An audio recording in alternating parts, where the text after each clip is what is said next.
I was talking to a good friend of mine, and I was telling him the biggest problem that I have with my wife passing away is that it doesn't make any sense.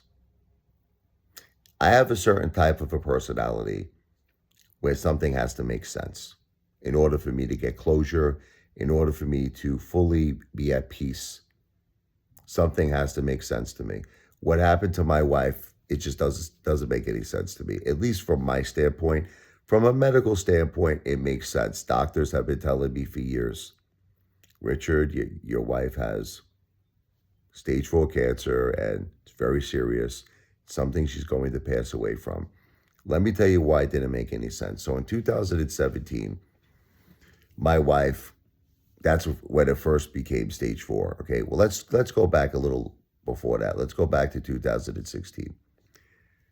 She had cancer that was in her left breast. It was called DCIS. It was contained in the breast.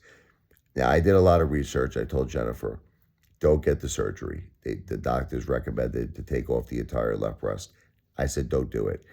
It's going to spread. I was reading about it online. Many people said once they did this surgery, it turned to stage 4. Now, again, I'm not a doctor. It's not medical advice, and I'm not saying to you to listen to anything I'm saying. I'm just speaking from my own experience, okay? You always do your own homework and due diligence. This is just something that happened to me and my wife, and I'm speaking from experience. When she got the mastectomy, it turned into stage 4 a couple of months later.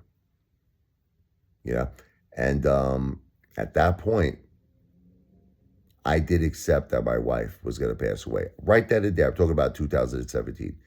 The doctors told me, Rich, the cancer unfortunately spread on your wife's liver. It's a very large mass through her spinal cord, her lymph nodes, all this. It was just like, oh my God.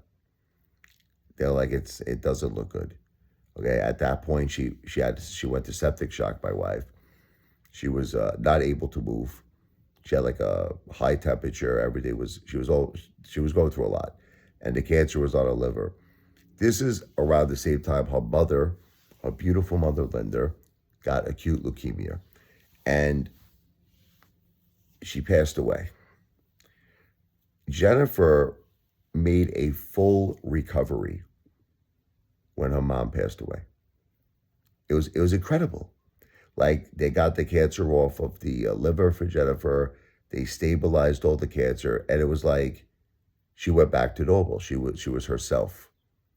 She was herself. And the only thing that I could say that makes any sense is her mother saved her. Somehow, some way, I don't know how, her mother made some form of a deal or something. I don't know. Like, look, take me.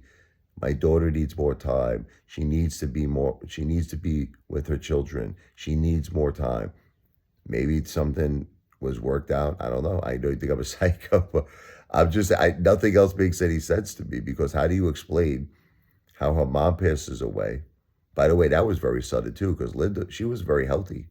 She was extremely healthy. You would never think anything. Same thing happened to the mother. It was like this very rapid thing that came out of nowhere. She like collapsed. She fell, completely a healthy person. And then she developed this acute leukemia, passed away very quickly. It was very sad. Very sad. Such a beautiful, beautiful, good-hearted woman her mother was, and Jennifer as well. But same thing kind of happened to Jennifer. So the thing is, so now Jennifer makes a full recovery in 2017 when her mother passes away.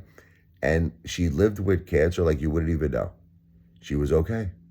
She was herself. She was good. And then out of nowhere, all of this happens out of nowhere. This aspiration pneumonia, where she can't, she couldn't do anything now. She couldn't swallow food. She couldn't swallow liquid. She couldn't stand up. She couldn't walk. She couldn't move. All happened very rapidly. It was almost like she had a certain allotted amount of time. That's how it feels like to me. And that was it. And once, it's almost like we all have this predetermined time that we have to go. That's it. You know what I mean? It's like everyone, we all feel, we want to feel we're in control of our lives. But after what I witnessed with my wife, and my mom to a certain degree too, but more or less my wife, I don't know if we have I don't know if we have control over anything. Maybe everything is already written. There's a destiny, because it seemed that way. It just seemed that way. It seemed like that this was it. This was her time. You know, it seemed like there was nothing I could do. I tried everything to save her. I tried everything. Oh my God, did I try everything? I told the doctors, no. They said hospice, because I said, oh, hospice, keep treating her. Treat her, help her. She needs help her. I was there by her side every day, holding her hand. I love you. I'm here. I love you. Maybe it was just pre-written. I don't know. And that's the thing that I'm having trouble with, because it just doesn't make sense how, that's why I tell everybody in all my videos, I tell people, cherish your family.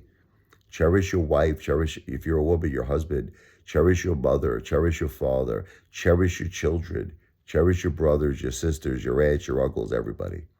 Because no one is guaranteed tomorrow. I'm telling you, I've seen it. I've seen a person who could be completely okay one day, and then a couple of days goes by, and it's like something dramatically happens. And it happened to my family, and I never thought it would. I always had this sense of security, knowing that I was going to wake up and see my wife. I was going to wake up the next morning and see my mom, and I can't do that no more. My wife and my mom passed away. So, I don't know. People keep telling me the same things. They're like, it takes time, Richard. The grieving process takes time. But it also, I need it to make sense. That's my personality. I need it to make sense. But anyway, please read the description of this video if anybody would have the good heart to help our family in our greatest time of need. God bless you. God bless your family. God bless my beautiful wife, Jennifer, and my beautiful mother, Josephine.